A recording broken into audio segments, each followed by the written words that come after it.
On the night of July 19, 2026, Princess Leonor sat inside MetLife Stadium in New Jersey and watched her country become world champions for the second time in its history. That alone would be a significant royal moment. But the story of that night is not just a football final. It is a story about a stadium box that, for about 2 hours, became one of the strangest pieces of unscripted diplomacy on the planet. Spain's future queen, the President of the United States, the Prime Minister of Spain, and a set of leaders who, weeks earlier, had been locked in one of the tensest standoffs between Madrid and Washington in years. Let's set the scene first, because the football itself was extraordinary on its own terms.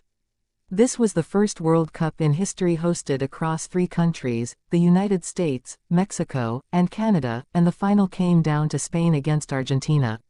The match ran the full 90 minutes locked in tension and stretched into extra time before Spain finally broke through.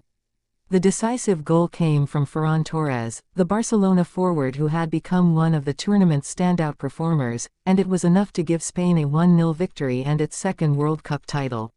For a Spanish national team that had already won the tournament in 2010, this was a chance to cement a new golden generation, and the country treated it exactly that way. What made this final different from any other in Spanish royal history was who was watching from the stands. For the first time ever, King Felipe VI and Queen Letizia attended a men's World Cup final together with both of their daughters, Princess Leonor and Infanta Sofia. This was not a small detail. Leonor had spent the better part of the previous 3 years almost entirely inside military academies, Zaragoza, the Naval Academy at Marin, the Air Force Academy at San Javier, environments defined by discipline and near-total media control. The World Cup final was something else entirely, a major international trip abroad, a global audience, and her first appearance of this scale outside a strictly institutional or ceremonial setting. Spanish media covering the trip described it as the beginning of a new chapter for both sisters, a shift toward the kind of high-profile public representation that will define much of Leonor's adult life as heir to the throne. Before kickoff, the Spanish royal household posted a message of support for the national team, describing the final as more than a match, a shared dream drawing the country together, watched by millions who carry Spain in their hearts. Now for the part of the story that had nothing to do with football at all. Sitting in the VIP box that night alongside the Spanish royal family were Donald and Melania Trump. Also present, FIFA President Gianni Infantino, Mexican President Claudia Sheinbaum, Canadian Prime Minister Mark Carney, and, closer to home for Leonor, Spanish Prime Minister Pedro Sánchez. On paper, this is simply what a major international final looks like. Heads of state and dignitaries from host and finalist nations, gathered in a shared box, as protocol requires. In practice, this particular gathering carried real diplomatic weight, because relations between Washington and Madrid had been unusually strained in the months leading up to that night. Here is the backdrop worth understanding. Earlier in 2026, tension had escalated sharply between the Spanish and American governments after Spain refused to allow its Rota and Moron military bases to be used for a joint American-Israeli military operation against Iran, and further closed its airspace to American use during the operation. That is not a minor diplomatic disagreement.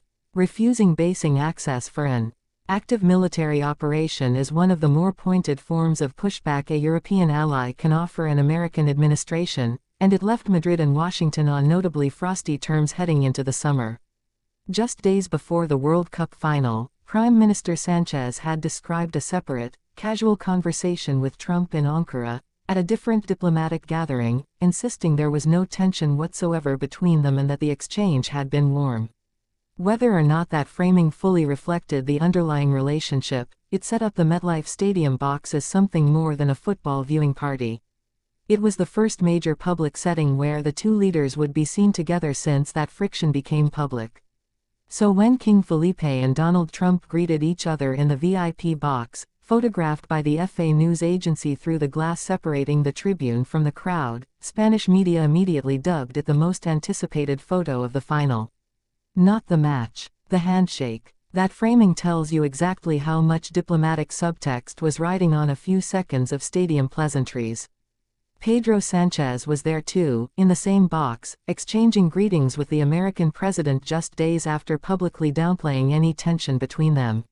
For Leonor, sitting nearby as heir to the throne, this was a real-time lesson in exactly the kind of soft diplomacy she will eventually be expected to navigate herself, the choreography of smiling for cameras beside leaders whose governments may be in active disagreement behind closed doors. Leonor and her sister Sofia were not seated directly in that same tight VIP cluster with the King, Queen, and the Trumps. Reporting on the night describes the King and Queen watching from a heavily secured suite alongside Donald and Melania Trump, with the two princesses positioned in a nearby section. After the final whistle, the royal family privately greeted the American president and First Lady inside the stadium, a moment captured in photographs released in the days following the match. It's a small but telling detail about royal protocol. Proximity to visiting heads of state is carefully calibrated even within a single family, with the reigning monarch positioned closest to the diplomatic action and the next generation kept slightly outside the most sensitive frame, present but not yet fully embedded in it. The trophy ceremony itself produced its own moment of unscripted tension. After Trump presented the World Cup trophy to Spain's captain, Rodri, he remained on the podium as the Spanish team began its celebration. FIFA President Gianni Infantino was seen attempting to usher him off the stage, and Trump stayed briefly among the celebrating players before eventually stepping away, allowing the team to continue its celebration uninterrupted. It was a minor moment, but exactly the kind of small friction point that spreads quickly across international media covering an event with this much global attention, a reminder that even the choreography of a trophy ceremony can carry its own quiet diplomatic awkwardness when multiple heads of state are sharing a stage. Zoom out, and what you have is a genuinely unusual convergence. The future Queen of Spain, in her first major international public appearance since finishing military training, sitting a few dozen feet from a sitting American president whose government her own country's cabinet had directly rebuffed on a live military operation months earlier, all of it wrapped inside the celebration of a World Cup win. Also in that box, New York City's mayor, the Mexican president, the Canadian prime minister, a genuinely rare cross-section of hemispheric leadership, assembled not by a summit or a treaty negotiation, but by a football match. For Leonor specifically, this trip matters beyond the diplomatic theater. Spanish coverage framed her and Sofia's presence in New York as a deliberate step by the palace, a signal that both sisters are beginning to take on the kind of major official travel that will define their adult public roles. Leonor did not simply attend as a fan. She was there as heir to the throne, present at an event where Spain's head of government and a foreign head of state were also seated, in a setting where every photograph carried institutional weight whether she intended it or not. That is a preview of the balancing act that will likely define much of her career, representing Spain at moments of genuine national joy, while sitting, quite literally, inside rooms where far more complicated diplomatic currents are running underneath the celebration.